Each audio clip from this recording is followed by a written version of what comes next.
మీ దయను కనికరాన్ని కనుపరుస్తూ 3 దినములు ముగించుకొని 4వ దినపు చివరిలో మీ వాక్కుల ముంగిట్లో మమ్మల్ని నిలబెట్టినందుకు, కూర్చోబెట్టినందుకు మీకు వందనములు. తొలి పలుకులను అందించిన మీ కుమారుణ్ణి జ్ఞాపకం చేసుకోండి. బలమైన నీ సాధనముగా వాడుకొనుమని కోరుతూ 2వ భాగంలోనికి ప్రవేశిస్తుండగా నాయన మీ సహాయం కావాలి. మీరు మాట్లాడిస్తే మాట్లాడగలిగే స్థితి కలిగిన వారు నాయన. మేము లేకపోయినా మీరున్నారు, మీరు లేకపోతే మేము లేవు నాయన. మా చిన్ని జీవితాలలో మీ ఉన్నతమైన మాటలను నాయన మీ పిల్లనాయన వారికి అందించగలిగే భాగ్యాన్ని ఇవ్వమని కోరుతూ, మరి కష్టాన్ని సేవ కొరకు సమర్పించిన మీ పిల్లలను కూడా కృపతో జ్ఞాపకం చేసుకొని ప్రతిఫలాన్ని ఇవ్వమని, ఈ చివరి రాత్రి మా హృదయాలలో మీ జీవవాక్కులను నింపమని కోరుతూ, పరిపూర్ణమైన పరిశుద్ధాత్మ సహాయానికై మిమ్మల్ని అర్పిస్తూ ప్రాధేయపడుతూ క్రీస్తు నామమున ఈ ప్రార్థన అడుగుతున్నాము తండ్రి, ఆమేన్. ప్రేమన దేవుని వారలారా, దేవుని మహాకృపను బట్టి కాలగమనంలో మనిషి జీవిత గమనం అనే ఈ ఆలోచనతో కూడిన సభలలో చివరి దినానికి మనం చేరుకోగలిగాం. మొదటి దినము నుంచి తన అపారమైన ప్రేమను చూపిస్తూ తన మహాకృపను కనపరుస్తున్న మన కన్న తండ్రి అయిన దేవునికి క్రీస్తు పేర కృతజ్ఞతాస్తుతులు చెల్లించుచు, వేదికను అలంకరించిన దైవజనులకును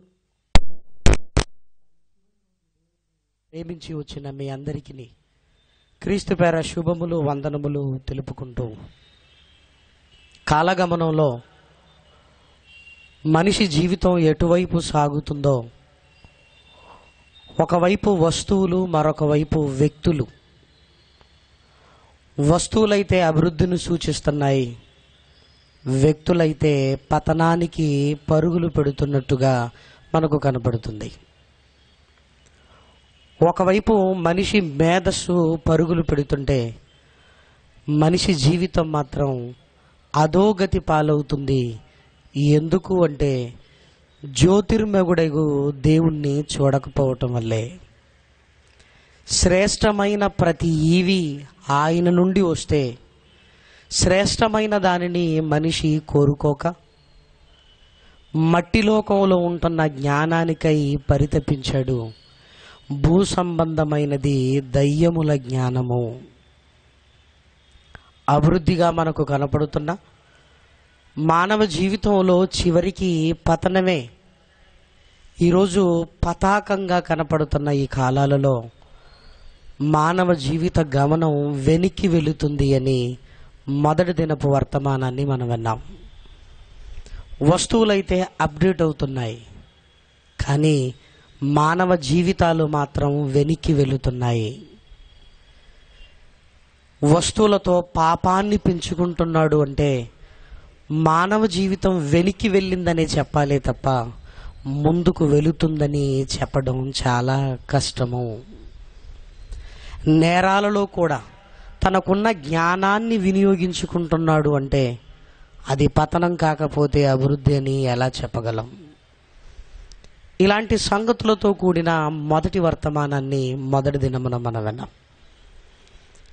రెండవ దినము కూడా దుష్టుడి పన్నాగాలు, వాడి తంత్రాలు చాప కింద నీరులా ప్రపంచం వైపుకు ఎలా ప్రవహించాయో, తద్వారా రాజకుమారుడుగా ఉండవలసిన మనిషి ఎలా పిచ్చి పట్టిన వాడుగా తయారయ్యాడో, మనోవేదనను కలిగించి మనిషిలో ఉంటున్న ఆత్మను నశింపజేయటానికి వాడు వేసిన ఎత్తుగడను మనం చూసాం. ఇందులో అప్పులు కావచ్చు, ఇందులో ప్రేమలు కావచ్చు, ఇందులో తీరని బాధలు కావచ్చు, ఎన్నో కారణాలు. కానీ విషయం ఏంటంటే బ్రతుకుండి అన్నీ సాధించుకోగలిగిన స్థితి మనకున్నా నీ వల్ల కాదు అని నిన్ను కృంగదీసి నీ చేతులతోనే నిన్ను చంపుకునేటట్టుగా చేయడానికే మనోవేదనను కలిగించాడు మనిషిని దేవునికి దూరం చేశాడు. ఇది 2వ దినము మనం విన్న వర్తమానం. 3వ దినపు వర్తమానాన్ని కూడా మనం ఆలోచించగలిగితే, ఒకవైపు మానసికమైన బాధతో పాటు మానవ శరీరాన్ని పాడు చేయటానికి ఎత్తువేశాడు. ఎందుకంటే శరీరాన్ని పాడు చేస్తే దేవుడు తప్పనిసరి జోక్యం చేసుకుంటాడు. ఆ రోజు యెరూషలేము దేవాలయంలో మందిర ఉపకరణాలలో ద్రాక్షారసము త్రాగిన బెల్షస్సర్ విషయం, యేసుక్రీస్తు మందిరములోనికి వెళ్ళిన తర్వాత ప్రక్షాళన చేసిన విషయాన్ని చూసినప్పుడు, ఈరోజు మందిరం మానవ దేహమే. ఈ దేహంలో ఉంటున్న ప్రతి అవయవము దేవుని సేవకు ఉపయోగపడే ఉపకరణము. అందుకే ఈ ఉపకరణాలను దేవుని కొరకు వాడకుండా వేశ్య గమనములను మానవ హృదయాలలో పెట్టి మానవ శరీరాన్ని దేవునికి కాకుండా, దేవాలయాన్ని దేవునికి కాకుండా చేశాడు.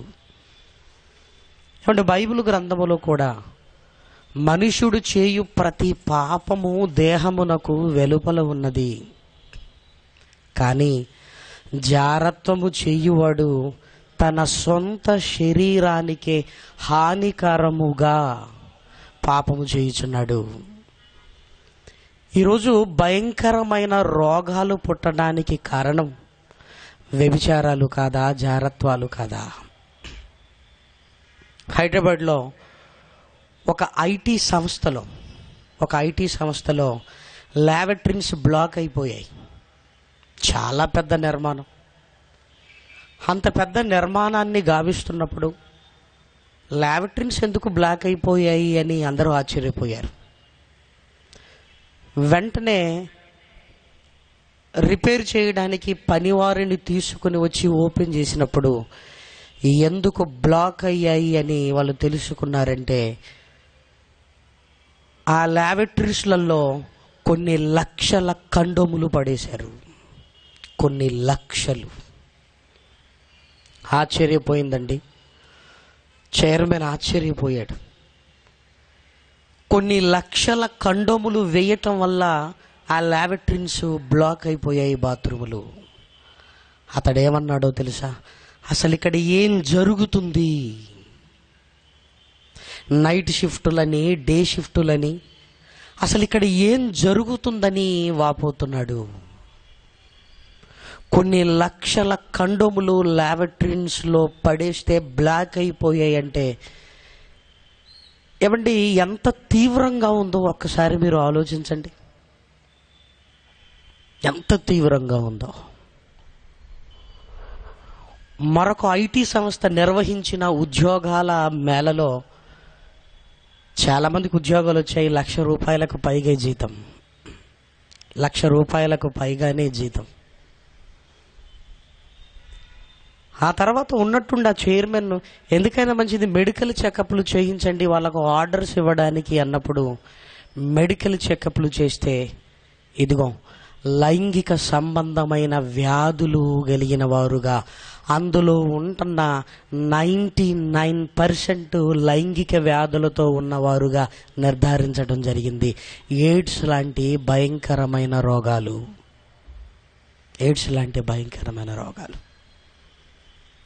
వాళ్ళ తల్లిదండ్రులు బాధ ఏంటంటే, ఒరే లక్షలు పోసి నిన్ను చదివించింది మా ముసలితనములో నువ్వు చూసుకుంటావని, కానీ నిన్నే మళ్ళీ చూసుకోవలసిన పరిస్థితి ఏర్పడిందన్నమాట.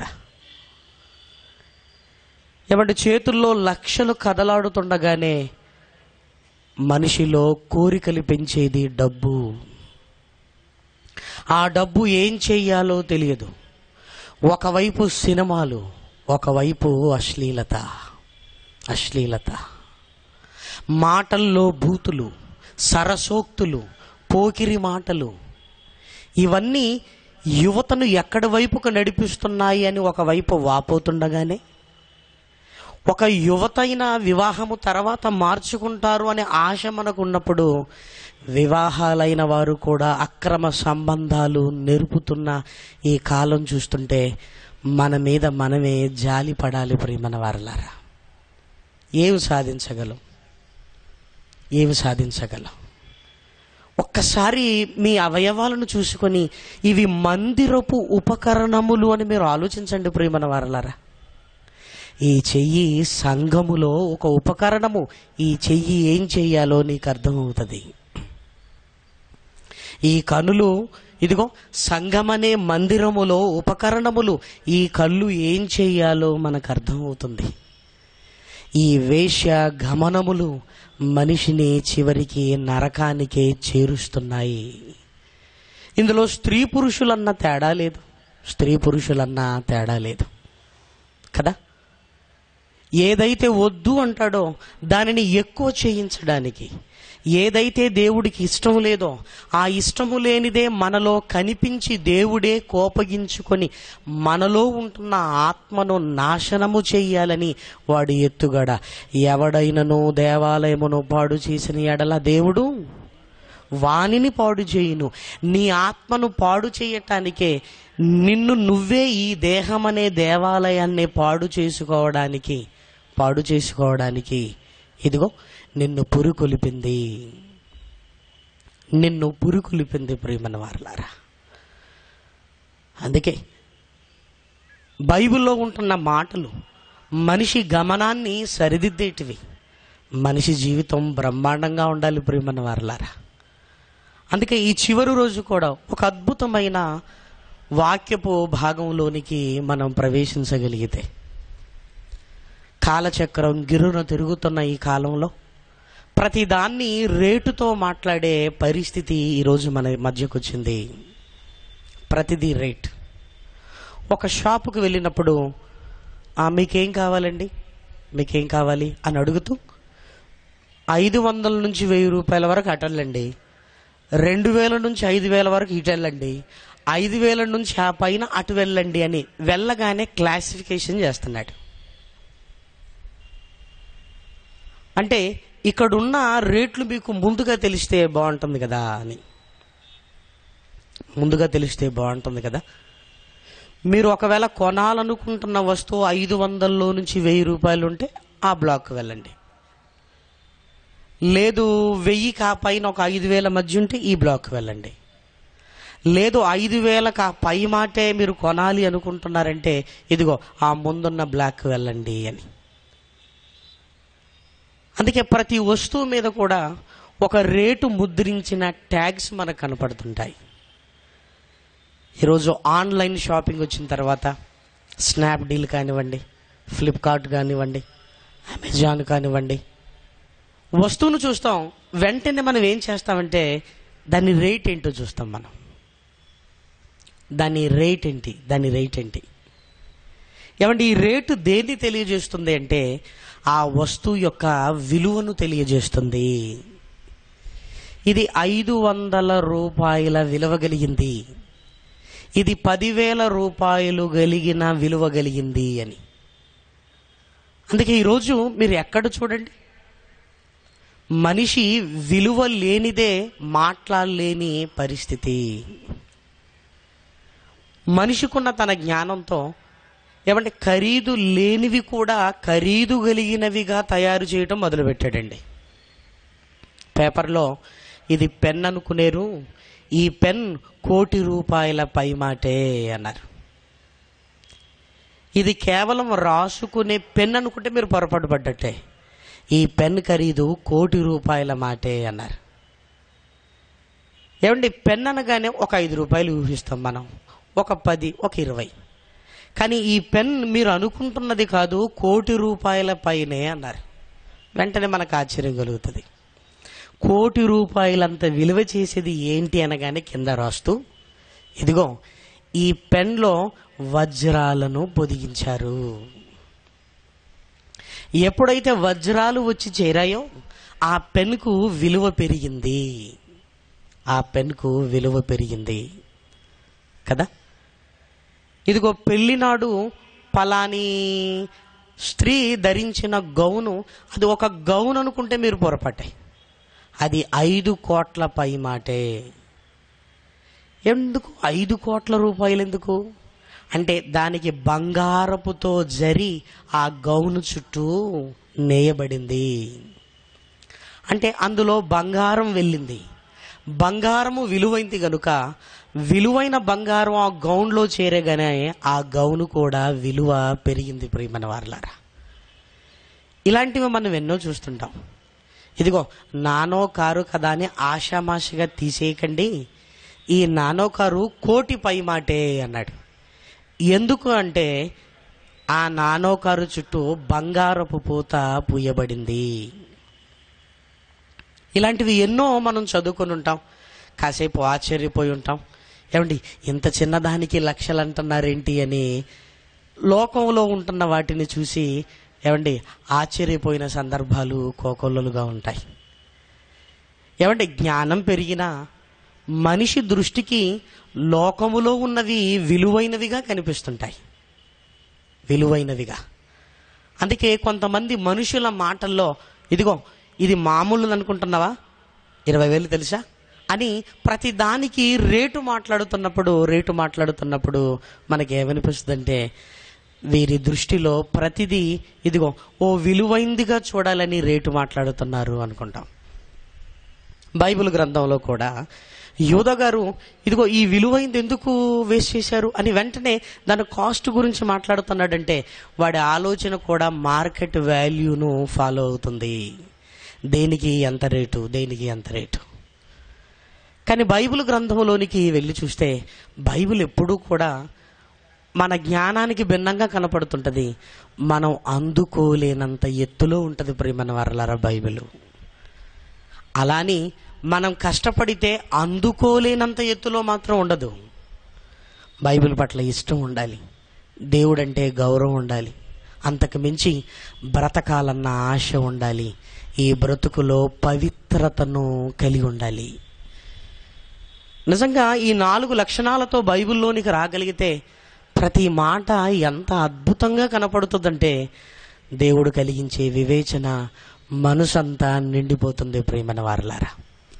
ఈ కాలగమనంలో మనిషి ప్రతి దానికి రేటు పెట్టి చూస్తూ ఇది విలువైనది అని చెబుతున్న ఈ కాలంలో దేవుడు మన జీవిత గమనాన్ని గురించి చెప్పిన ఒక అద్భుతమైన మంచి మాట మీరు చూడగలిగితే కీర్తనల గ్రంథము 116వ అధ్యాయము, కీర్తనల గ్రంథము 116వ అధ్యాయము 15వ వచనాన్ని దయచేసి చూడండి. యెహోవా భక్తుల మరణము ఆయన దృష్టికి విలువైనది. బంగారం కాదా ప్రభువా? కాదు. వజ్ర వైడూర్యాలు కాదా నీకు విలువైనవి? కావు. నేను కలిగించినవి నాకు ఎలా విలువ అవుతాయి? నేను కలిగించినవి నాకు విలువైనవి కావు. దేవుడు పరలోకమందున్న కన్నతండ్రి ఈ భూమిని పరిశీలించి చూస్తూ నాకు కూడా విలువైనది ఈ భూమి మీద ఉంది అంటున్నాడు. ఆ విలువైన దాని గురించి మాట్లాడుతూ మనుషులు మాటలలో కూడా ఊహించలేని సంగతిని చెప్తున్నాడు. ఆయన దృష్టికి ఏది విలువైంది అంటున్నాడు చూడండి ప్రియమైన వారలారా. యెహోవా భక్తుల మరణము ఆయన దృష్టికి విలువైనది.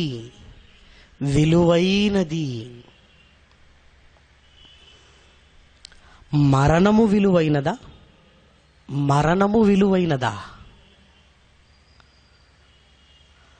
మరణము విలువైనదేంటి? ఆయన ధరించే కారు విలువైంది అనుకుంటాం మనం. ఆయన ధరించిన ఇదిగో ఆ పెన్ అండి, మామూలు పెన్ కాదండి, అది చాలా విలువైందండి. ప్రపంచంలో 4 ఉన్నాయి. ఇదిగో మొదటి దీని దగ్గరే ఉందండి. ఈరోజు విలువైనవి కనబడుతున్నవి అని మనం అనుకుంటున్నాం.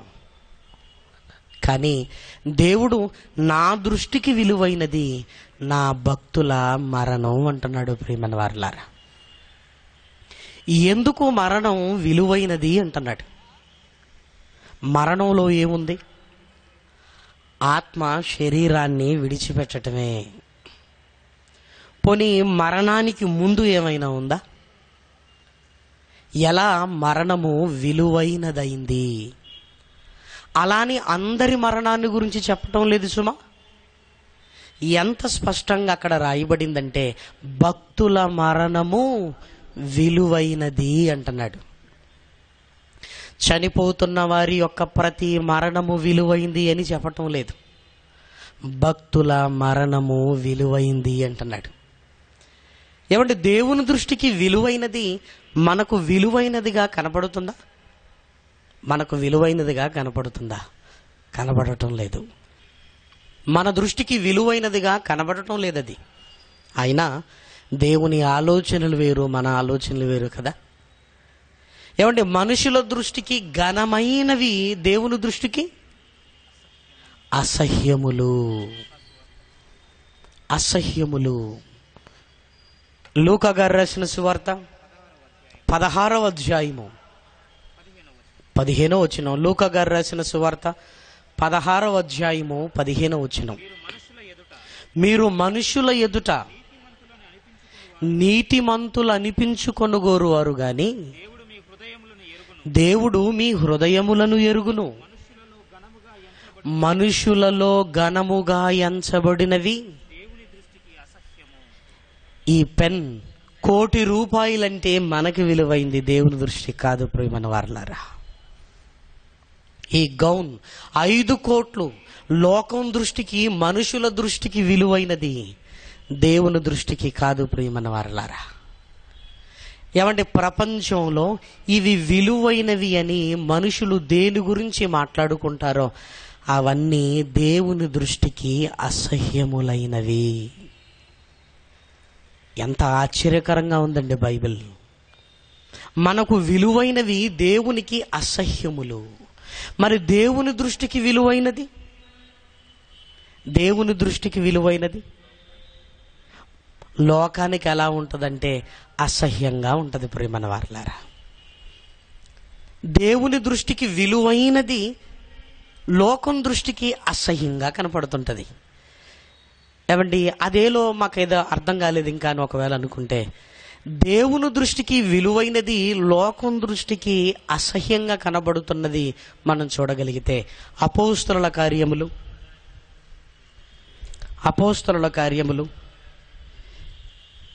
7వ అధ్యాయము. అపోస్తలుల కార్యములు 7వ అధ్యాయము 57వ వచనము నుంచి చదువుకుందాం. అప్పుడు వారు పెద్ద కేక వేసి చెవులు మూసుకొని ఏకముగా అతని మీద పడి పట్టణపు వెలుపలికి అతన్ని వెళ్ళగొట్టి రాళ్ళు రువ్వి చంపిరి. ఒక స్టెఫెన్ గారి మరణాన్ని చూడండి ప్రియమైన వారలారా. భక్తుడు, దేవుని కొరకు బ్రతకాలని ఆరాటపడుతున్నవాడు, దేవుని కొరకు రగిలిపోతున్నవాడు. ఆయన మాటలు మండుతున్న జ్వాలల్లా కనపడుతున్నాయి.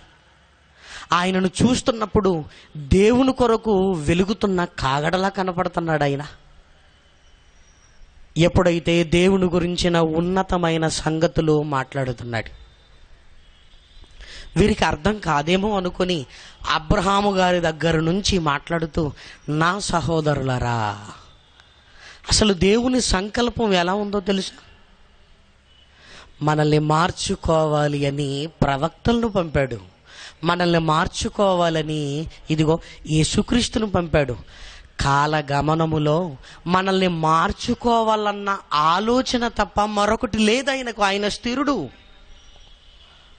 అబ్రహామును ఎన్నుకున్నాడు, ఇశ్రాయేలును ఎన్నుకున్నాడు, ప్రవక్తలను పుట్టించాడు, మహనీయుడైన తన కుమారుడైన యేసుక్రీస్తును రప్పించాడు. ఆ కాలగమనములో ఆయనకున్న ఒకే ఒక ఆలోచన, మనం మారాలి.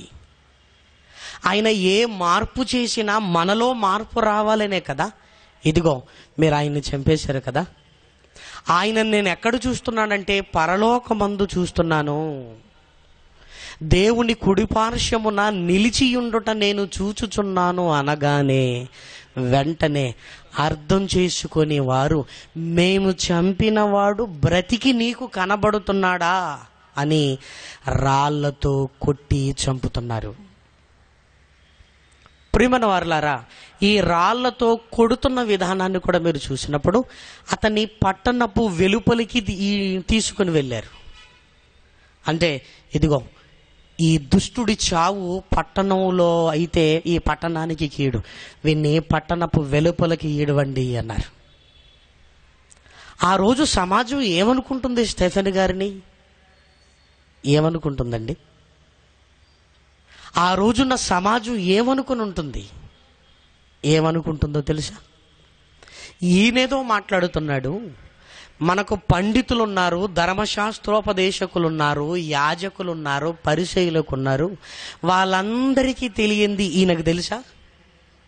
అయినా కొట్టి చంపారంటే నిప్పు లేనిది పొగ రాదు.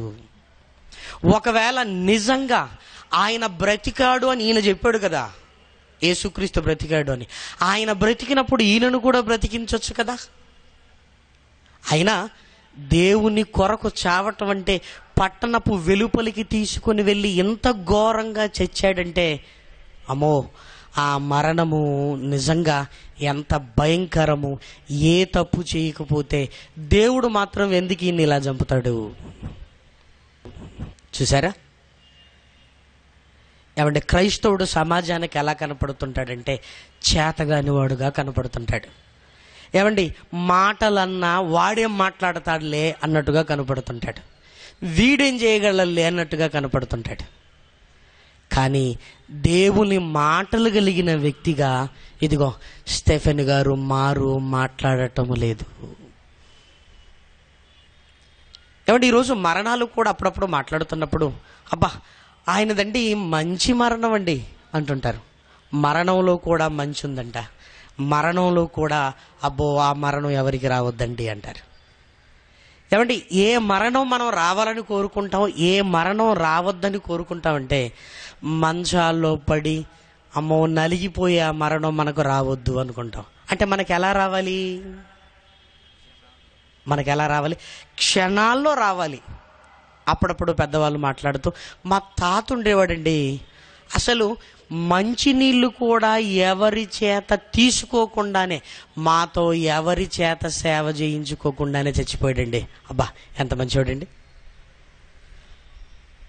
ఎంత మంచోడండి. పాపం ఆయనండి మంచాల పడి నలిగిపోతూ అబ్బా ఆ ఇబ్బందులు చూడలేవండి. ఏమండి, ఆ చావు ఎవరికి రావద్దంటే నమ్మండి అని చావులో దుఃఖమున్నా, ఆ చావులో ఇబ్బందులున్నా, కళ్ళ ముందే ఇదిగో ఒక ఆకారాన్ని కోల్పోతూ చచ్చిపోతుంటే అది రావద్దని కోరుకుంటాం కదా ప్రియమైన వారలారా. కానీ రాత్రి మీరు బాగా ఆలోచించగలిగితే దేవుడు ఏ మరణాన్ని మనం కోరుకోవాలని చెబుతున్నాడో చూడగలిగితే, ముందుగా సామెతల గ్రంథము 29వ అధ్యాయము, సామెతల గ్రంథము 29వ అధ్యాయము మొదటి వచనము, ఎన్నిసార్లు గద్దించినను లోబడని వాడు మరి తిరుగు లేకుండా, అమ్మో సడన్ డెత్ అంటే అయిపోయింది. అమ్మో, ఎన్నిసార్లు గద్దించినను లోబడని వాడు మరి తిరుగు లేకుండా హఠాత్తుగా నాశనమగును. ఏమంటే సడన్గా చచ్చిపోయామంటే చాలా భయపడాలి ప్రియమైన వారలారా. ఏం జరిగింది అసలు? ఏం జరిగింది? కొన్ని మరణాలను విన్నప్పుడు మనం షాక్ అవుతాం. అదేంటండి, నిన్ననే కదా నేను మాట్లాడిందంటే, అవునండి ఇది రాత్రి జరిగిందండి.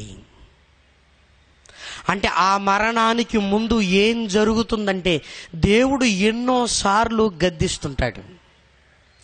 సభల ద్వారా గద్దిస్తాడు, సహోదరుల ద్వారా గద్దిస్తాడు, ఇదిగో పరిశుద్ధాత్మ ప్రేరేపణ ద్వారా గద్దిస్తాడు, పెద్దల ద్వారా గద్దిస్తాడు. అవన్నీ మనం ఏమనుకుంటామంటే, మన బ్రతుకు వాళ్ళకి ఈర్ష్య కలిగి అలా మాట్లాడుకుంటున్నారులే అనుకుని మన బ్రతుకును మార్చుకోవడానికి మనం ఇష్టపడం. అవి దేవుడు అవకాశాలు ఇస్తున్నాడు అని మనకు అర్థం కాక మనం ఏమనుకుంటామంటే, నేను ఇన్ని తప్పులు చేసినా నాకేం జరుగుతుంది? ఏం లేదు కదా. ఏం జరగటం లేదంటే దేవుడు కూడా ఇష్టమే కదా ఇది. ఒకవేళ నిజంగా నేను దేవుడికి వ్యతిరేకంగా ఉంటే నన్ను ఏమైనా చేయాలి కదా అంటాడు. కానీ ఒక వ్యక్తి సడన్గా పోయాడంటే, హఠాత్తుగా పోయాడంటే ఏమండి, ఆ మరణంలో ఆలోచించాలి ప్రియమైన వారలారా. ఎన్నిసార్లు గద్దించినను లోబడని వాడే హఠాత్తుగా చచ్చిపోతాడు. హఠాత్తుగా. ఏమంటే భక్తిహీనుల మరణాన్ని గురించి కూడా మాట్లాడుతూ బైబిల్ గ్రంథంలో ఏమనుందో తెలుసా? కీర్తనల గ్రంథము 73వ అధ్యాయము, కీర్తనల గ్రంథము 73వ అధ్యాయము 4వ వచనం, మరణమందు వారికి యాతనలు లేవు, వారు పుష్టిగా ఉన్నారు అన్నాడు. మరణమందు వారికి యాతనలు లేవు. వాళ్ళు ఎలా ఉన్నారట? పుష్టిగా ఉన్నారు. భక్తిహీనుల గురించి మాట్లాడుతున్న మాట సుమా. 3వ వచనం, భక్తిహీనుల క్షేమము నా కంటబడినప్పుడు గర్వించు వారిని బట్టి నేను మత్సరపడి తిని. దేవా, మా బ్రతుకులో ఎందుకయ్యా ఇన్ని కష్టాలు? మా చావులో కూడా ఎందుకయ్యా ఇన్ని ఇబ్బందులు? ఇదిగో భక్తిహీనులను చూస్తుంటే వారికి మరణమందు యాతనలు లేవు. మంచాల పడి ఇదిగో ఇబ్బందులు పడే స్థితి వారికి లేదు. ఎందుకంటే హఠాత్తుగా పోయినవాడు ఎవరితో సేవ చేయించుకుంటాడు? ఇంకా లేదు. మరి ఎవరి మరణంలో ఇబ్బందులు ఉంటాయంటే భక్తుల మరణంలో ఇబ్బందులు ఉంటాయి ప్రియమైన వారలారా కదా. మనం కూడా మన కన్నవారిని గురించి ఏమనుకుంటామంటే, ఈ బిజీ ప్రపంచంలో ఏం సేవ చేయగలమండి అమ్మకి నాన్నకి అనుకుంటాం. కానీ అమ్మా నాన్న వృద్ధులైపోతున్నారంటే పిల్లలుగా వారిని సన్మానించే అవకాశం మనకిస్తున్నారు అని అర్థం ప్రియమైన వారలారా. తినిపించిన అమ్మకే ఒకరోజు తినిపించే అవకాశం వస్తుంది, పోగొట్టుకోకు. చిటికెని వేలును పట్టి నడిపించిన నాన్ననే నువ్వు నడిపించే రోజు వస్తుంది. అది మహాభాగ్యం ప్రియమైన వారలారా. ఎంతమందికి దక్కుతుంది ఆ తల్లిదండ్రులను సన్మానించే మహాభాగ్యం? వాటిని చూసి ఏం చేయగలమండి అంటాం. నీ తల్లిదండ్రులను సన్మానించు. సన్మానం అంటే శాలువ కప్పటం కాదు. ఇదిగో వారు నడవలేని పరిస్థితి, వారి తినలేని పరిస్థితి, వారు లేవలేని పరిస్థితిలో ఉన్నప్పుడు ఇదిగో నీ పిల్లలతో సమానంగా వారిని చూడు. సన్మానం అంటే అది ప్రియమైన వారలారా. సన్మానం అంటే అది కదా. నాన్న కృంగిపోతున్నాడంటే ఒక కొడుకు నా నాన్నకు, నా తండ్రికి సేవ చేసే మహాభాగ్యం నాకు దక్కింది అని సంతోషపడాలి. అమ్మ నడవలేకపోతుందంటే ఒక కూతురు నా అమ్మను ఇదిగో నా కూతురులా చూసుకోవాలన్న ఆలోచన రావాలి ప్రియమైన వారలారా. మనం ఏమనుకుంటామండి, నా చేత సేవ చేయించుకోకుండానే చచ్చిపోయారు, అంత మంచోళ్ళు అంటున్నారు. వాళ్ళు మంచోళ్ళు, మరి నీ సంగతి ఏంటి? ఏది నీ సన్మానం? ఏది? ఒక తండ్రి ఒక కొడుకును ప్రశ్నిస్తున్నాడు, టీవీ ముందు కూర్చున్న కొడుకును. ఒరే నాన్న, కిటికీ దగ్గర ఏముందో చెప్పరా అన్నాడు. చూశాడు, నాన్న కాకి అని కూర్చున్నాడు. మళ్ళీ ఒక 5 minutes అయిన తర్వాత, ఒరే ఆ కిటికీ దగ్గర ఏదో వచ్చింది మళ్ళీ చూడరా అన్నాడు. నాన్న కాకి అని చెప్పాను కదా అన్నాడు. మళ్ళీ ఒక 10 minutes తర్వాత, ఒరే ఆ కిటికీ దగ్గర ఏముందో చూడరా అన్నాడు. నానా నీకు ఎన్నిసార్లు చెప్పాలి నాన్న, అది కాకి నానా అన్నాడు. మళ్ళీ ఒక 10 నిమిషాల తర్వాత, ఆ కిటికీ దగ్గర ఏముందో చూసి చెప్పరా అన్నాడు. ఓ నాన్న, నీకు అసలు నువ్వు సౌండ్ ఇంజనీర్ అయిపోయావు, నీకు చెవులే వినబడటం లేదని నోరు పెద్ద చేసుకొని అది కాకి కాకి అంటున్నాడు. అరుస్తున్న కుమారుణ్ణి చూశాడు. ఒరే నాన్న, ఆ రూములోకి వెళ్ళి ఒక డైరీ తీసుకొని రారా అన్నాడు. వెళ్ళాడు, డైరీ తీసుకొని వచ్చాడు. ఆ డైరీ ఓపెన్ చేసించి ఇది చదువు నాన్న అన్నాడు. అది చదవగానే కుమారుడు ఏడ్చేశాడు ప్రియమైన వారలారా. ఏముందంటారా డైరీలో? ఇదే రోజు నా కుమారుడు నన్ను ఇదే ప్రశ్న అడిగాడు. ఏమని? అదేంటి నాన్న అని అడిగాడు. 100 సార్లు అడిగితే నేను ఓపికతో చెప్పాను అది కాకి అని. ఇదే రోజు నా కొడుకు, వాడు చిన్నగా ఉన్నాడు, నాన్న అదేంటి అడిగాడు. ఎన్నిసార్లు అడిగాడో తెలుసా? 100 సార్లు అడిగాడు. 100 సార్లు నేను ప్రేమతోనే చెప్పాను అని రాసి ఉందండి అందులో. నాన్న 100 సార్లు చెబితే నేర్చుకున్న నేను ఒక 4 సార్లు నీకు చెప్పలేకపోయానా నాన్న అని ఏడ్చాడు. ప్రియమైన వారలారా, చూసారా? ఏమండి, ఒక్కొక్క మాట 100 సార్లు నేర్పించారు ప్రియమైన వారలారా మనకి. 100 సార్లు. ఇదేంటమ్మా, ఇదేంటమ్మా, ఇదేంటమ్మా. 100 సార్లు నీ తల్లిని నువ్వు అడిగావయ్యా. ఆ రోజు నీ మీద కోపగించుకోలేదు. ఆ రోజు నిన్ను ప్రేమించారు, వాళ్ళు నిన్ను ప్రేమించారు. అందుకే మరణంలో వాళ్ళు ఇబ్బందులు పడుతున్నప్పుడు ఒక నిజమైన సన్మానం, అది ఒక నిజమైన సన్మానం. ఏమండి, ఆ ఇబ్బందుల్లో ఉన్నప్పుడు వాళ్ళ ఆలోచనలు ఎలా ఉంటాయండి? లోకాన్ని అనుభవించాలన్న ఆశ ఉండదు, అయిపోయిందంతా. ఇదిగో నోరు పని చేయకుండా పోతుంది, కాళ్ళు చేతులు పని చేయకుండా పోతుంటాయి, చూపు మందగిస్తుంది. ఏమండి, ఇవే మనం చూస్తున్నాం. కానీ బ్రతికుండగానే ఇక ఈ అవయవాలతో చేసే పాపాలు ఇక జరగవు. అంటే ఏ స్థితిలోనికి వాళ్ళు వెళ్ళిపోతున్నారు అంటే దేవునితో ఒక బంధము కలిగిన స్థితిలోనికి వెళ్ళిపోతుంటారు. ఏమండి, ఆరోగ్యంగా ఉన్నా మనం మాట్లాడుతున్న మాటల కంటే ప్రియమైన వారలారా, హాస్పిటల్లో దేవుని పట్ల వాళ్ళకున్న ప్రేమ ఒక్క మాట వింటే చాలు కదిలిపోతాం ప్రియమైన వారలారా, కదిలిపోతాం. ఎందుకంటే ఆ స్థితిలో కూడా దేవుణ్ణి తలంచుకుంటూ ఉన్నతంగా దేవుడి కొరకు మాట్లాడటం ఎవరికి చెల్లుతుందండి? భక్తులకు మాత్రమే చెల్లుతుంది.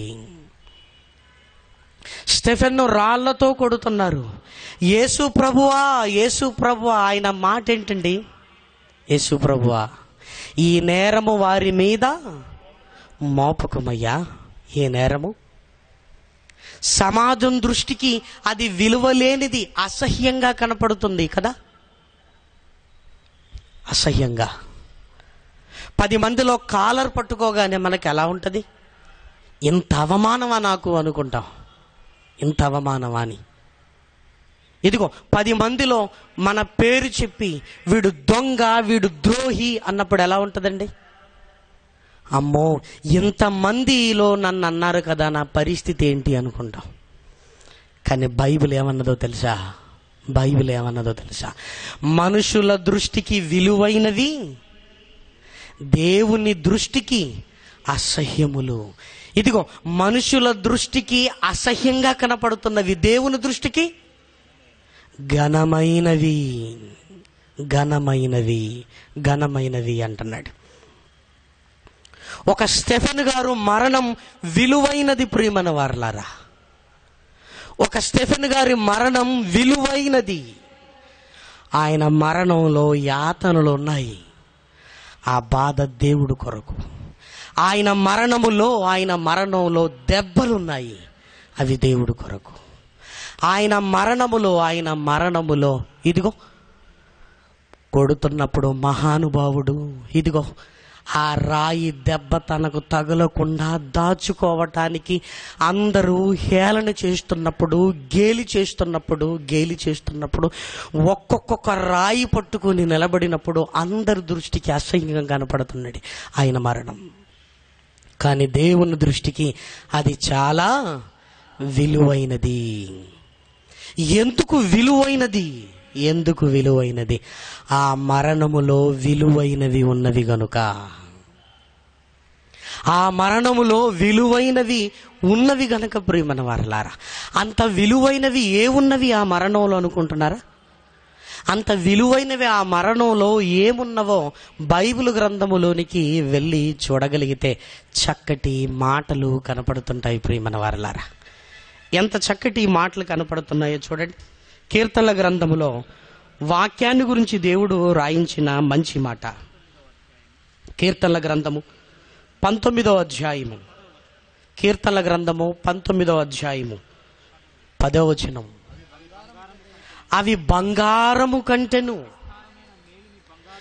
విస్తారమైన మేలిమి బంగారు కంటెను, కోరదగినవి తేనె కంటెను, జుంటి తేనె దారల కంటెను, అవి మధురమైనవి. కీర్తనాకారుడు మాట్లాడుతూ, నీ మాటలు చాలా విలువైనవి దేవా, మా చేతులతో సంపాదించిన వాటికి విలువ పెట్టుకొని ఇది విలువైంది అంటున్నాం, కానీ నీ మాటలు విలువైనవే కదా తండ్రి. నీ మాటలు బంగారము కంటే, అపరంజిని కంటే విలువ గల సొత్తులు అని ఈరోజు మనం అనుకుంటున్న అన్నింటికంటే విలువైనది ఏంటో తెలుసా? దేవుని వాక్యము. స్టెఫెన్ గారిలో విలువైనది ఉన్నది ప్రియమైన వారలారా. ఆయన మరణానికి ముందు విలువైనది ఉన్నది. ఒక పెన్లో వజ్రం ఉండగానే ఎలా కాస్ట్ పెరిగిందో, విలువైనదయిందో, స్టెఫెన్ గారి మరణంలో విలువైనది ఉన్నది. విలువైనది. ఆ విలువైనది ఏంటో తెలుసా? వాక్యము. సామెతల గ్రంథము 8వ అధ్యాయము 11వ వచనం. జ్ఞానము ముత్యముల కన్నా శ్రేష్టమైనది, విలువగల సొత్తులు ఏవియు. ఇదిగో దానికంటే ఇది విలువైందని ప్రపంచంలో దేన్ని సమానంగా పెట్టగలం? బైబిల్లో ఉంటున్న దేవుని మాటలతో సమానంగా పెట్టలేం. విలువగల ఎలాంటి సొత్తులైనను దాని ముందు సరితూగవు అంటున్నాడు. ఇలాంటి విలువైన మాటలు స్టెఫెన్ గారి మరణంలో ఉన్నవి. ఆయన అదే చెబుతున్నాడు. ఏమనో తెలుసా? అయ్యలారా, తండ్రులారా, సహోదరులారా, విలువైన వాక్యాన్ని చెబుతున్నాడు ఆయన మరణానికి ముందు ప్రియమైన వారలారా. ఇంకా బైబిల్ గ్రంథములోనికి వెళ్ళి చూడగలిగితే పేతురు గారు రాసిన మొదటి పత్రికలో కూడా 1వ అధ్యాయము 7వ వచనంలో కూడా చూడండి. నశించిపోవు సువర్ణము అగ్ని పరీక్ష వలన శుద్ధపరచబడుతున్నది కదా, దానికంటే అమూల్యమైన మీ విశ్వాసము. బంగారము కంటే అమూల్యమైనది విశ్వాసము. చూసారా? ఇవి విలువైనవి అని ఎవరైనా మనకు చెప్పారా ప్రియమైన వారలారా? నువ్వు వేసుకున్న షర్టు విలువైందన్నారు, నువ్వు వేసుకున్న బూటు విలువైందన్నారు, నువ్వు మెడలో వేసుకున్న నెక్లెస్ విలువైంది అన్నారు. కానీ విలువైనవి లోపల ఉంటాయి ప్రియమైన వారలారా. బయట కనపడేటివి విలువైనవి కాదు, వ్యక్తుల లోపల ఉండేది విలువైనది. విలువైన వాక్యము నీలో ఉందా? ఆ విలువైన విశ్వాసాన్ని గురించి చెబుతూ ఏమన్నాడో తెలుసా? అమూల్యమైనది అంటే, అమూల్యము అంటే ఈ విశ్వాసానికి ఇంత రేటు అని ప్రపంచంలో ఎవరు పెట్టలేరు. కరెన్సీ కట్టలు సరిపోవు. ఎంత గొప్పదండి విశ్వాసం, ఎంత గొప్పది. స్టెఫెన్ గారిలో ఆ విశ్వాసం ఉన్నది. రాళ్లతో కొడుతున్నప్పుడు ఏమనుకుంటున్నాడో తెలుసా? ఆయన విశ్వాసము మృతుల పునరుత్థానము. యేసుక్రీస్తునే మరణపు జయించి ఇదిగో తండ్రి కుడిపార్శ్వమున ఆయన నిలిచిండుట నేను చూస్తున్నప్పుడు నేను చచ్చిపోతే నా స్థితి కూడా అదే కదా. చావడానికి మనిషి ఒప్పుకుంటున్నాడు అంటే ప్రేమన వారలారా, దాని వెనుక ఓ బలమైనది ఉంది, బలమైనది, అమూల్యమైనది. నీలో విశ్వాసము ఎంత గొప్పదో తెలుసా? నువ్వు జీవితకాలం సంపాదించిన సంపాదన కంటే గొప్పదయ్యా, గొప్పది. నెల సాలరీ చూసుకొని 1,00,000 అనుకుంటున్నావు, కానీ నీ విశ్వాసం నువ్వు సంపాదించుకుంటున్న దానికంటే గొప్పదమ్మా, గొప్పది, చాలా గొప్పది.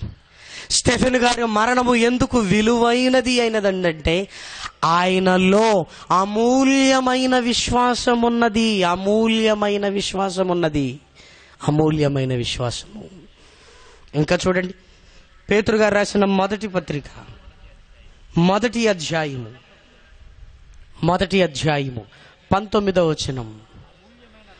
అమూల్యమైన రక్తము చేత అనగా నిర్దోషమును నిష్కలంకమును నగు గొర్రె పిల్ల వంటి రక్తము, క్రీస్తు రక్తము చేత. స్టెఫెన్ గారు మరణానికి ఎందుకు విలువ వచ్చిందో తెలుసా? ఎందుకు విలువ వచ్చిందో తెలుసా? విలువైన రక్తముతో కొనబడ్డాడు,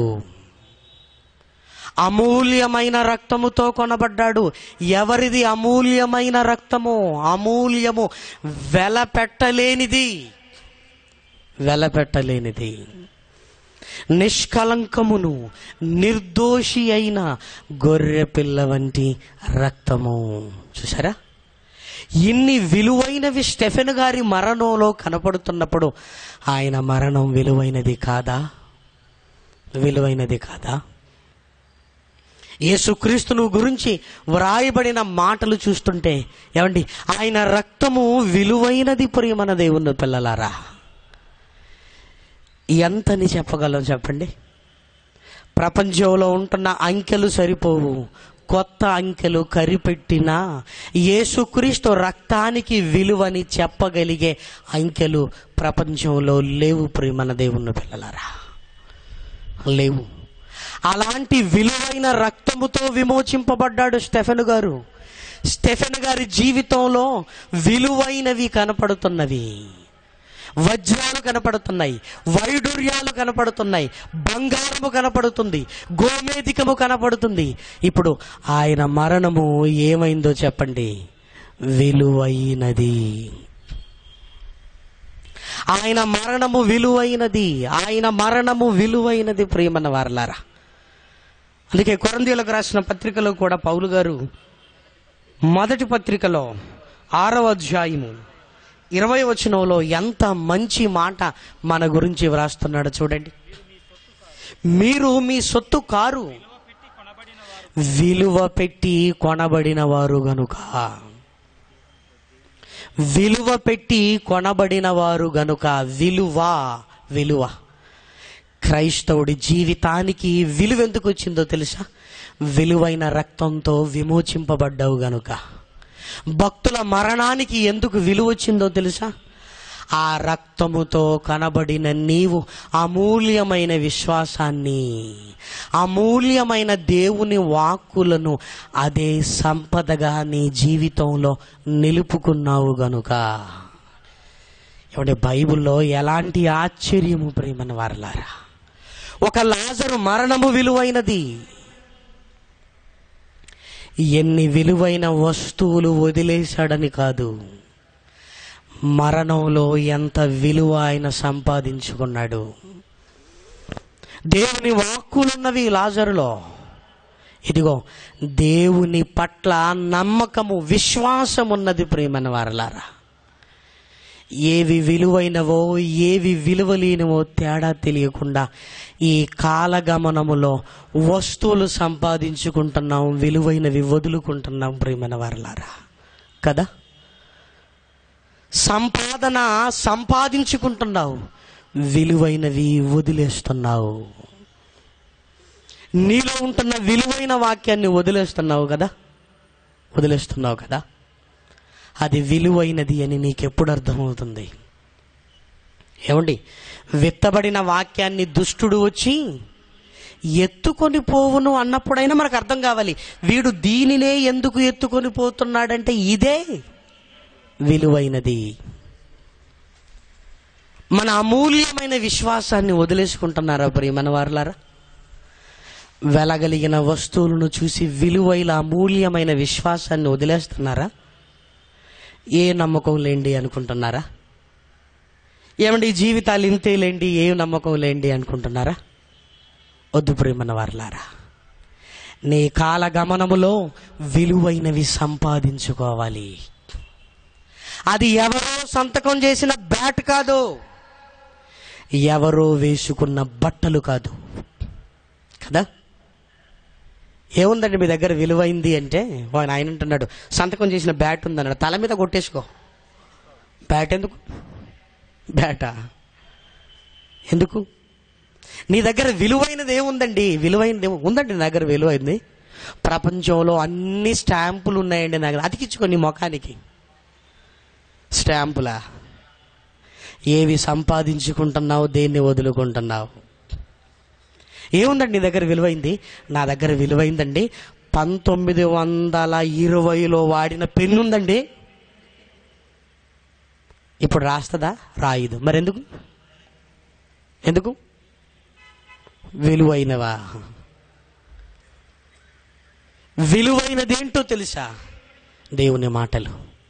4 రోజులుగా మనం వింటున్న విలువైన మాటలు ప్రియమైన వారలారా, దేవుని మాట గుండెను తాకుతుంది, నిన్ను లేపుతుంది, నిన్ను లెమ్మంటుంది, ఆయన కొరకు బ్రతకమంటుంది, నిన్ను ఆకర్షిస్తుంది, నిన్ను బలవంత పెడుతుంది, నిన్ను రమ్మంటుంది, ఆయన పాదాల దగ్గర నిన్ను పడేస్తుంది. అంతకంటే విలువైన మాటలు ఉన్నాయా? సినిమా కవులు రాసే మాటలు చప్పట్లు కొట్టడానికి ఉపయోగపడతాయి. దేవుని మాటలు కన్నీటిని రప్పిస్తాయి ప్రియమైన వారలారా. మన స్థితిని అర్థం చేస్తుంది ప్రియమైన వారలారా. ఆ మాటలు వింటున్నప్పుడు మన బ్రతుకు కనపడుతుంది ప్రియమైన వారలారా. సినిమాలో ఒక మాయలో నువ్వు ఉంటే నిన్ను నీవుగా చూసే స్థితి దేవుని వాక్యం వింటున్నప్పుడు నిజమే కదయ్యా నా స్థితి. ఆయన మాటల్లో మన బ్రతుకు కనపడుతుంది, ఆయన మాటల్లో మన పాపం కనపడుతుంది, ఆయన మాటల్లో నీ జీవితంలో కనపడుతుంది ప్రియమైన వారలారా. ఇదా నా జీవితం? ఎంత ఉన్నతమైన మాటలైతే నిన్ను నువ్వు చూసుకునే ఒక అర్థంలా ఉంది దేవుని మాటలు. అక్కడి నుంచే మొదలవ్వాలి విశ్వాసము. అది అమూల్యమైంది. ముందు నమ్మాలి. నమ్ము. ఎంతగా నమ్మాలో తెలుసా? రేపు సూర్యుడు రాడు అని ఎవరైనా అంటే మనం నమ్ముతామా? నమ్మం. రేపు రాకపోవటం ఏంటని. కానీ దేవుడు రాడు అంటే రాడు, అంతే. దేవుడు రాడు అంటే రాడు. భూమి తిరుగుతుంది కదా అని ఒకవేళ మనం అంటే, రేపు దేవుడు ఆగిపోతుందంటే ఆగిపోతుంది, అంతే.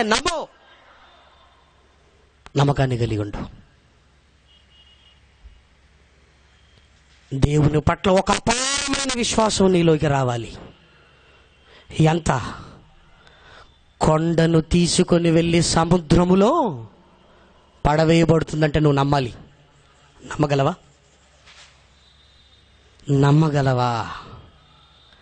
ఎవడ ఆధారాలు రుజువులు ఉంటే బాగుందంటే, రుజువులు ఆధారాలు ఉంటే ఎవడైనా నమ్ముతాడు. నీ కన్న తండ్రి అంత బల సంపన్నుడు అని నువ్వు నమ్మి తీరాలి. అమూల్యమైన విశ్వాసం. ఈ రాళ్ల దెబ్బలు నన్నేం చేయగలవు? చంపగలవు. నాలో ఉన్న విశ్వాసాన్ని చంపగలవా ఈ రాళ్ల దెబ్బలు? ఒకరోజు స్టెఫెన్ గారు ఆలోచించింది. ఆ దెబ్బలు మనిషిని నేల కొరిగించాయి, కానీ ఆ మనిషిలో ఉన్న విశ్వాసాన్ని దెబ్బతీయలేదు ప్రియమైన వారలారా. రాళ్ల దెబ్బలకు రాలిపోయేది కాదు విశ్వాసము కదా. రాళ్ల దెబ్బలకు వెళ్ళిపోయేది కాదు ప్రియమైన వారలారా విశ్వాసము. ఆయన భక్తుల మరణము విలువైనది. సమాజానికి ఏదైతే ఇదిగో నరకయాతన పడి చచ్చారా అని లోకం అనుకుని ఉండొచ్చు, కానీ ఇదిగో నా కుమారుడి మరణం నాకు విలువైనది అంటున్నాడు ప్రియమైన వారలారా. మీ జీవితాలను విలువైనవి చేసుకోగలరా? ఏమండి, నా జీవితానికి కూడా ఒక విలువ కావాలని కోరుకుంటున్నారా?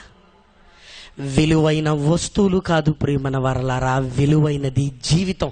ఇదిగో కాలగమనం ముందుకు వెళుతుంటే మరణం అనేది మనకు సమీపంగా ఉన్నప్పుడు ఆ మరణంతో నీ మరణానికి విలువ రావాలయ్యా. నీ మరణానికి విలువ రావాలి. నీ మరణానికి తెచ్చుకోగలవా ఆ విలువను? ఆలోచించు.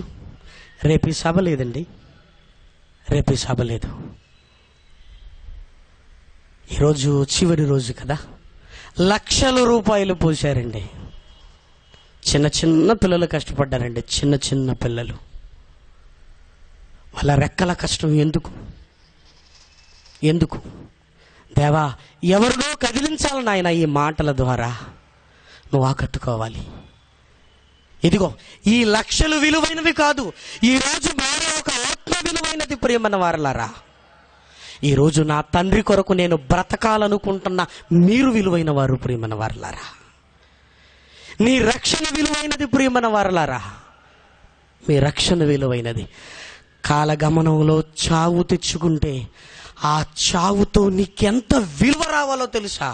ఒకని జన్మదినము కంటే మరణదినము మేలు. ఆ మరణదినమే నీకు మేలు కావాలి. ఆ మరణదినమే నీ జీవితానికి విలువైనదిగా మారాలి. ఒక స్టెఫెన్ గారు మరణాన్ని గురించి ఆలోచిస్తుంటేనే ఏమండి, ఇన్ని ఆలోచనలు మనకు కలుగుతున్నప్పుడు ఏమండి, మన కొరకు ప్రాణం పెట్టిన యేసుక్రీస్తు మరణము మనల్ని కదిలించక మానదు ప్రియమైన వారలారా. గెత్సేమనే తోటలోనికి వెళ్ళాడు, మోకాలుండి ప్రార్థన చేస్తున్నాడు కదా. మీరు బాగా ఆలోచించాలి ప్రియమైన వారలారా. ప్రాణాపాయంలో మనం ఉన్నప్పుడండి మనల్ని ఎవరు కాపాడుతారా అని తిరుగుతుంటామండి. మనం ఎవరు పట్టుకుంటే పని అవుద్ది? లాయర్ని పట్టుకుంటా వద్దా? జడ్జిని పట్టుకుంటా వద్దా? ఎవరిని పట్టుకుంటే పని అవుతుంది అని. కానీ యేసుక్రీస్తు ప్రాణం పెట్టాలనుకున్నాడు గనక గెత్సేమనే తోటలోనికి వెళ్ళిపోయాడు. అక్కడ మోకరించాడు. ఆ మోకాళ్ళ ప్రార్థన ఎలా ఉంది అని బైబిల్లో రాయబడిందంటే ఒక గొప్ప ప్రార్థన ఉంది ప్రియమైన వారలారా. ఏమంటే ఆ ప్రార్థన గురించి వ్రాయబడిన మాట చూస్తుంటే చాలా ఆశ్చర్యాన్ని కలిగించే మాటను తండ్రి మన కొరకు వ్రాయించాడు ప్రియమైన వారలారా. ఏమండి చూడండి, మత్తయి గారు రాసిన సువార్తలో ఉన్న సందర్భం 26వ అధ్యాయము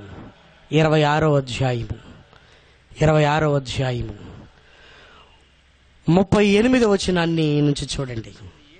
అప్పుడు యేసు, మరణమగునంతగా నా ప్రాణము బహు దుఃఖములో మునిగి ఉన్నది. మీరిక్కడ నిలిచి నాతో కూడా మెలకువగా ఉండుడని వారితో చెప్పి కొంత దూరము వెళ్ళి సాగిలపడి, నా తండ్రి, సాధ్యమైతే ఈ గిన్నె నా దగ్గర నుంచి తొలగిపోనిమ్ము. అయినను నా ఇష్ట ప్రకారము కాదు, నీ చిత్త ప్రకారమే కానివ్వు. వేదన ఉందండి ఆయన మరణములో. ఆయన అకస్మాత్తుగా చావలేదు ప్రియమైన వారలారా. వేదన ఉంది. లూకా గారు రాసిన సువార్త 22వ అధ్యాయము, లూకా గారు రాసిన సువార్త 22వ అధ్యాయము 44వ వచనం. ఆయన వేదన పడి మరి ఆతురముగా ప్రార్థన చేయగా ఆయన చెమట నేల పడుతున్న గొప్ప రక్తపు బిందువుల వలె, నేల పడుతున్న గొప్ప రక్తపు బిందువుల వలె. ఏంటండి ప్రార్థన? ఏంటి ప్రార్థన? ప్రార్థన ఎలా ఉందో చూసారా ప్రియమైన వారలారా? ఆయన చెమట నేల పడుతున్న గొప్ప రక్తపు బిందువుల వలె ఆయను.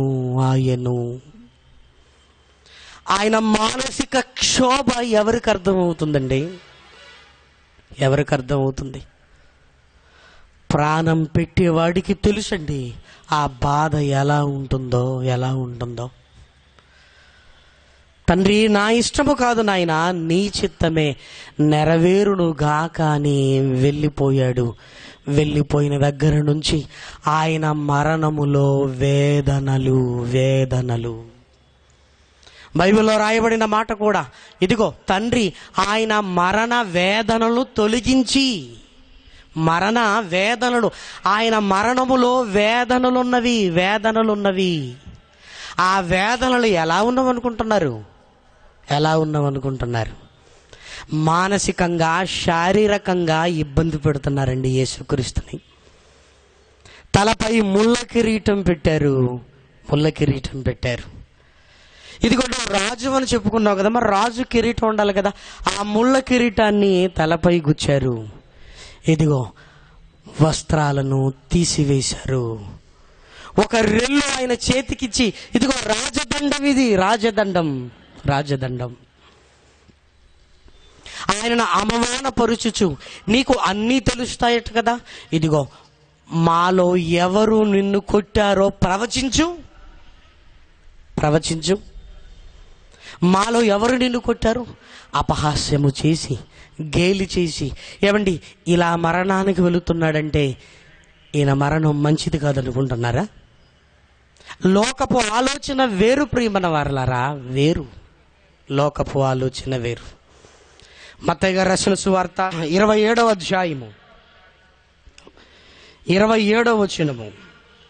మత్తయి గారు రాసిన సువార్త 27వ అధ్యాయము 27వ వచనం. అప్పుడు అధిపతి యొక్క సైనికులు యేసును అధికార మందిరములోనికి తీసుకొని పోయి ఆయన యొద్ద సైనికులందరినీ సమకూర్చిరి. వారు ఆయన వస్త్రములు తీసివేసి ఆయనకు ఎర్రని అంగీని తొడిగించి ముళ్ళ కిరీటము అల్లి ఆయనకు తలకు పెట్టి ఆ ఒక రెల్లు ఆయన కుడి చేతిలో ఉంచి ఆయన ఎదుట మోకాలుని, యూదుల రాజా నీకు శుభమని చెప్పి ఆయన అపహసించి ఆయన మీద ఉమ్మి వేసి ఆ రెల్లును దానితో ఆయనను తల మీద కొట్టిరి. ఆయనను అపహసించి మరణానికి ముందు జరుగుతున్న తంతు చూడండి ప్రియమైన వారలారా, చూడండి.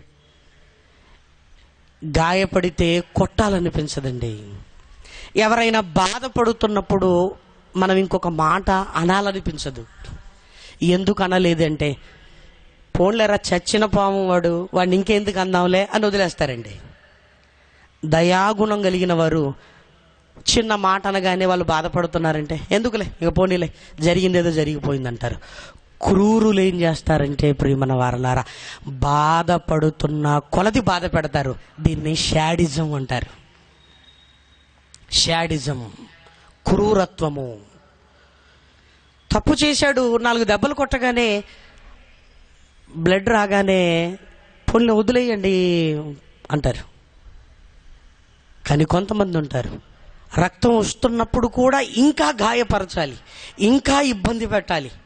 అంటే వాళ్ళకి ఆనందం ఏంటంటే పైశాచికము.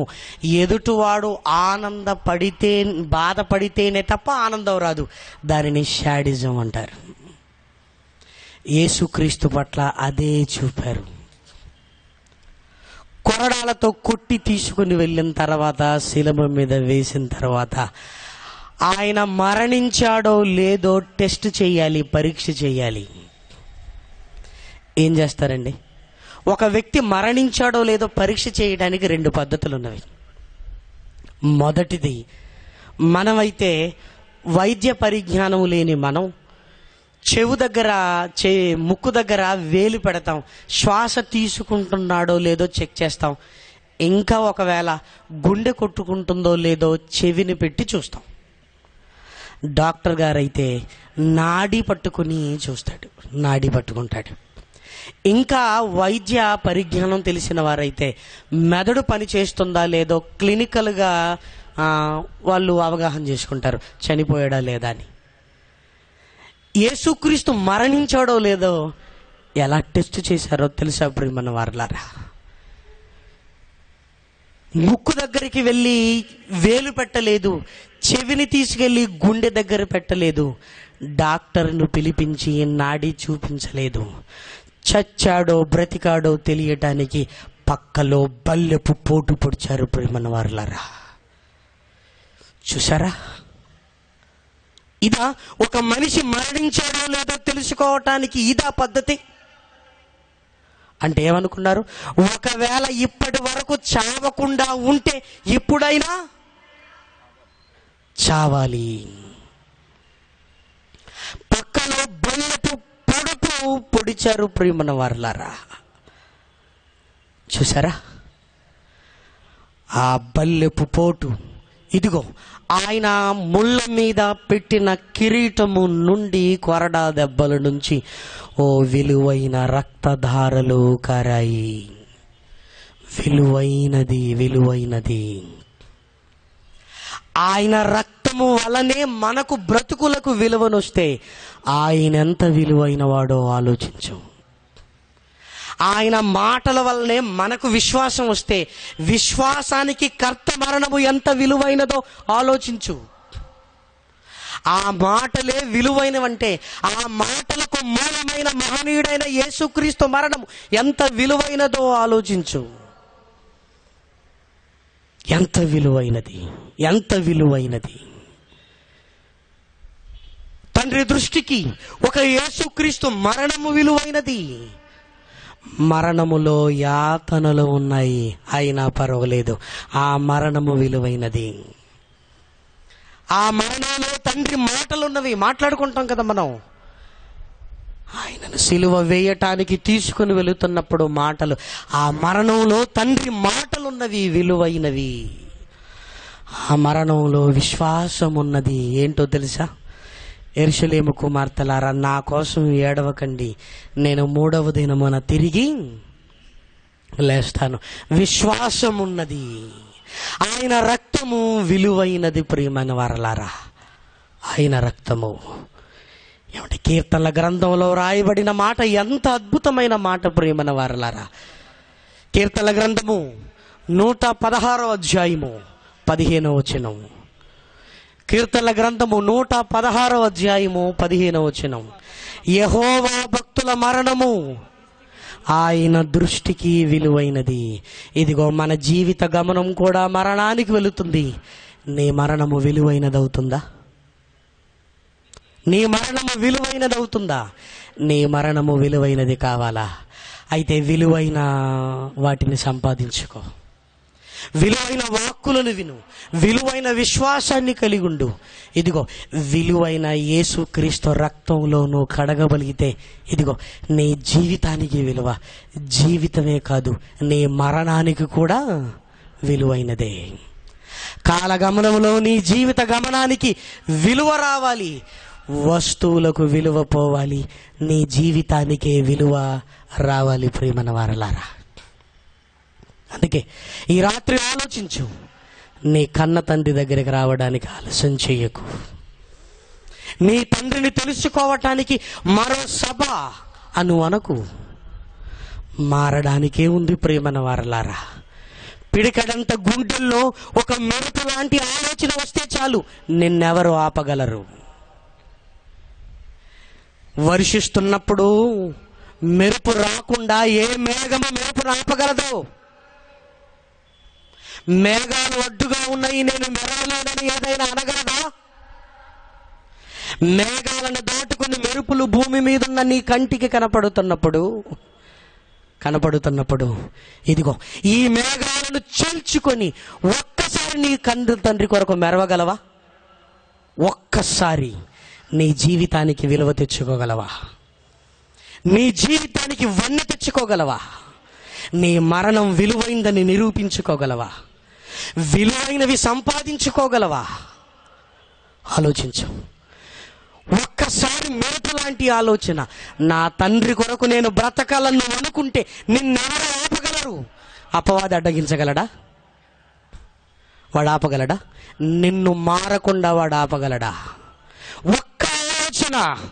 ఒక్క ఆలోచన విన్న మాటల్ని హృదయాన్ని కదిలిస్తున్నప్పుడు కదులు దేవుడి కొరకు. ఉన్నతంగా ఆయన కొరకు బ్రతకాలి. కాలగమనములో జీవిత గమనం వెళుతుండాలి. ఏదో ఒక రోజు వీడుకొని తీసుకోవాలి. ఆ వీడుకోలులో నీ మరణము విలువైనదిగా ఉండాలి.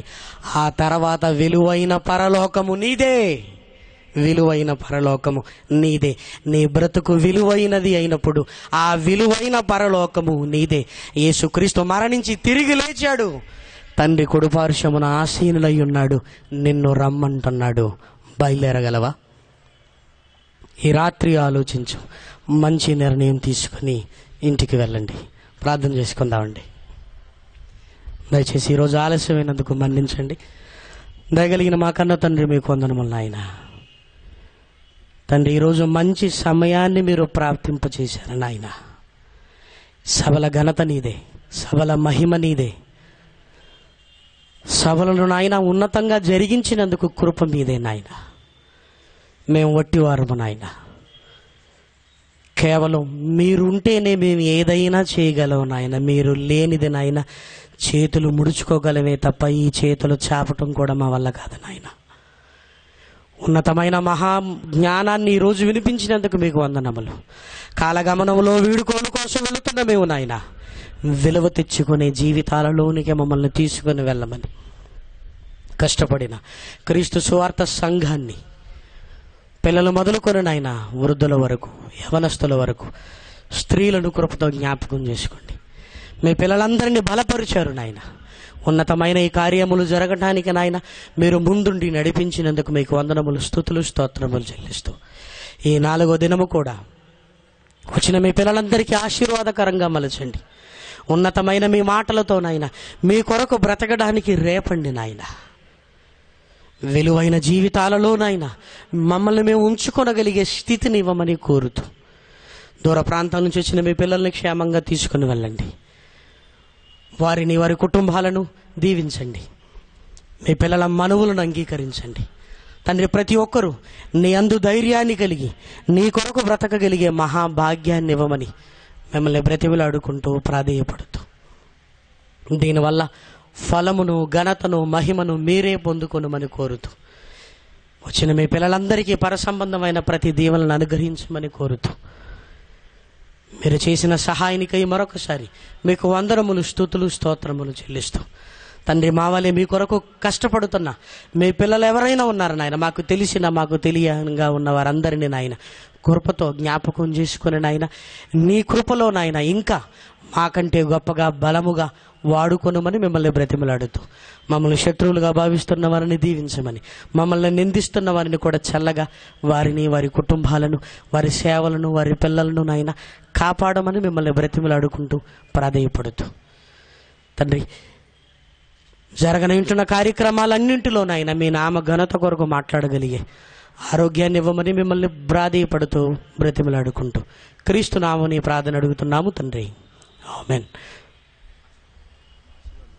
మన తండ్రి అయిన దేవుని ప్రేమ, కుమారుడైన యేసు క్రీస్తు కృప, పరిశుద్ధాత్మ యొక్క అన్యోన్యమైన సహవాసం ఇప్పుడును ఎల్లప్పుడూ సదాకాలము కూడి వచ్చిన మనందరికీ ఇప్పుడును ఎల్లప్పుడూ సదాకాలము తోడై ఉండును గాక.